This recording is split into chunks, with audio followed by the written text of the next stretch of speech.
నమస్తే, నేను మీ ప్రభాకర్ నూటెంకి. ఎస్ఎం న్యూస్కు స్వాగతం. మరొక దశ పోలింగ్ మాత్రం మిగిలి ఉన్నది. 7 దశల లోక్సభ ఎన్నికల సమరాంగణం ముగింపునకు వస్తున్నది.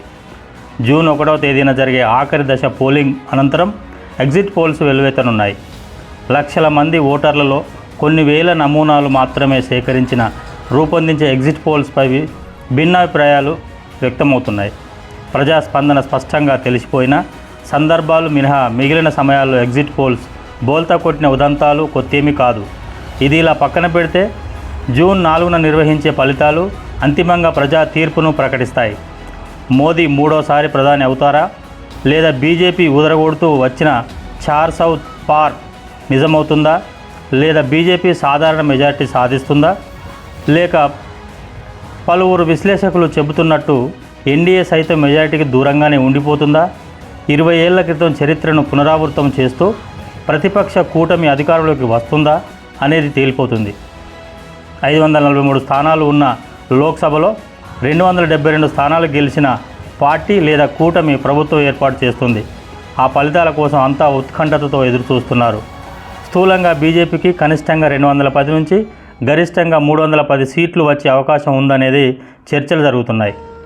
అయితే ఈ పరిస్థితి నుంచి రాజకీయ విశ్లేషకులు 3 రకాల పరిస్థితులను అంచనా వేస్తున్నారు. కట్ చేస్తే కొనసాగుతున్న నిరంకుశత్వం, సాధారణ మెజారిటీ 272 నుంచి 310 సీట్లు బీజేపీ కైవసం చేసుకోవడం. కొంతమంది రాజకీయ విశ్లేషకులు 2019 నాటి ఫలితాలనే బీజేపీ తిరిగి సాధించే అవకాశాలు ఉన్నాయని చెబుతున్నారు. ఆ పార్టీకి 303 సీట్లు వస్తాయని అంచనా వేస్తున్నారు. వాటిలో 30 తగ్గిన బీజేపీ సాధారణ మెజారిటీ కలిగి ఉంటుందని, దాంతో ప్రభుత్వ ఏర్పాటుకు ఇబ్బందులు ఏమీ ఉండబోవని, సహజంగానే మోదీ తాను ఏ గొప్ప స్థితికి ఎలా తీసుకువచ్చింది ఉపన్యాసాలు దంచుతారని ఒక రాజకీయ విశ్లేషకుడు చెప్పారు. బీజేపీకి గణనీయంగా తగ్గిపోయిన సీట్ల సంఖ్యను మసిపూసి మారేడుగాయ చేసి ఆహా ఓహో అంటూ భజనలు ప్రారంభిస్తాయని అన్నారు. దాదాపు 3 దశాబ్దాల తర్వాత 2014లో ఒక సాధారణ మెజారిటీని సాధించి ఆ ఎన్నికల్లో బీజేపీ 31% సీట్లతో 282 సీట్లు సాధించింది. వాస్తవానికి 2009 లోక్సభ ఎన్నికలలో బీజేపీ 18.8% ఓట్లు పొందింది. అంటే తదుపరి ఎన్నికల నాటికి ఆ పార్టీకి 12% ఓట్లు మాత్రమే పెరిగాయి. నరేంద్ర మోదీ, అమిత్ షా నాయకత్వంలోని బీజేపీకి ఎన్నికలకు సంబంధించిన సాంకేతిక అంశాలు, వ్యవస్థాగత అంశాలపై పూర్తి పట్టు ఉన్నదని రాజకీయ విశ్లేషకులు పేర్కొంటున్నారు. ప్రతిపక్షాల ఐక్యతను ఎలా విచ్ఛిన్నం చేయాలో కూడా వారికి బాగా తెలుసని గత సందర్భాలను ఉదహరిస్తున్నారు. అందుకు నిదర్శనంగా 2014 ఎన్నికలను ప్రస్తావిస్తున్నారు. ఆ ఎన్నికల్లో యూపీ మాయావతి నేతృత్వంలో బీఎస్పీ 20% ఓట్లు సాధించింది. కానీ ఒక్క సీటు కూడా గెలవలేకపోయిందని గుర్తు చేస్తున్నారు. 2019 ఎన్నికల్లో బీజేపీ 37.36% ఓట్లతో 303 సీట్లు గెలుపొందింది. 2024 ఎన్నికలు వచ్చేసరికి బీజేపీ ఆప్కీ బార్ 400 పార్ అని నినాదం వచ్చింది. అయితే లోక్సభ ఎన్నికలు మొదలైన తర్వాత తొలి 3 దశల్లో అంత సీన్ లేదని, 300 దాటితే గొప్పేనని క్షేత్రస్థాయి పరిస్థితులు ఆధారంగా రాజకీయ విశ్లేషకులు అంచనా వేస్తున్నారు. అయితే మొదటి అంచనాలో నిరంకుశవాదం నుంచి మళ్లించడం కష్టంగానే కనిపిస్తున్నదని అంటున్నారు. ఇదే సమయంలో బీజేపీ నేతలు పెద్ద ఎత్తున చేసిన ప్రచారం నేపథ్యంలో మైనార్టీల పట్ల శత్రుత్వ వైఖరి కూడా పెరిగే అవకాశం ఉన్నదని వారు చెబుతున్నారు.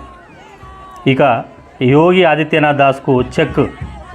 ఇక్కడ బీజేపీ అంతర్గత వ్యవహారాలను, రాజకీయాలను కూడా పరిశీలించాల్సిన ఉంటుందని విశ్లేషకులు చెబుతున్నారు. మోదీ సర్వశక్తిమంతుడిగా ముందుకు వస్తే ఉత్తరప్రదేశ్ ముఖ్యమంత్రి యోగి ఆదిత్యనాథ్ దాస్ స్థానం సందేహాస్పదంగా ఉంటుందని అంటున్నారు. ఎందుకంటే మోదీ కాలపు బీజేపీలో విధేయులైన నాయకుల జాబితాలో యోగి లేరని విశ్లేషకులు చెబుతున్నారు. పైగా భవిష్యత్తులో బీజేపీలో అమిత్ షా తర్వాత ప్రధాని అయ్యేందుకు ఆదిత్యనాథ్కి అవకాశాలు ఉంటాయనే అంచనాలు కూడా ఉన్నాయి. ఈ నేపథ్యంలో కేంద్రంలో బీజేపీ ప్రభుత్వం ఏర్పాటుకు మైనార్టీ సీట్లు వచ్చినప్పటికీ యూపీలో సీట్ల సంఖ్య తగ్గితే దానికి యోగి బాధ్యత వహించాల్సి రావచ్చని అంటున్నారు. అదే సమయంలో యూపీలో మరోసారి క్లీన్ స్వీప్ చేసినప్పటికీ భవిష్యత్తును దృష్టిలో పెట్టుకుని బీజేపీ అధిష్టానం యోగిని తప్పించే అవకాశాలు ఉంటాయని అంచనా వేస్తున్నారు. బోటాబోటీ మెజారిటీ వస్తేనే యోగిని కదిపే పనికి బీజేపీ సహకరిస్తుందని అంటున్నారు. మిత్రుల దయాదాక్షిణ్యాలపై మోదీ ఆధారపడతారా? బీజేపీకి 240 నుంచి 260 సీట్లు వచ్చి మెజారిటీ కోసం ఎన్డీఏలోని ఇతర భాగస్వామ్య పక్షాల మద్దతుపై ఆధారపడాల్సి వస్తే ఏంటనేది మరో అంశం.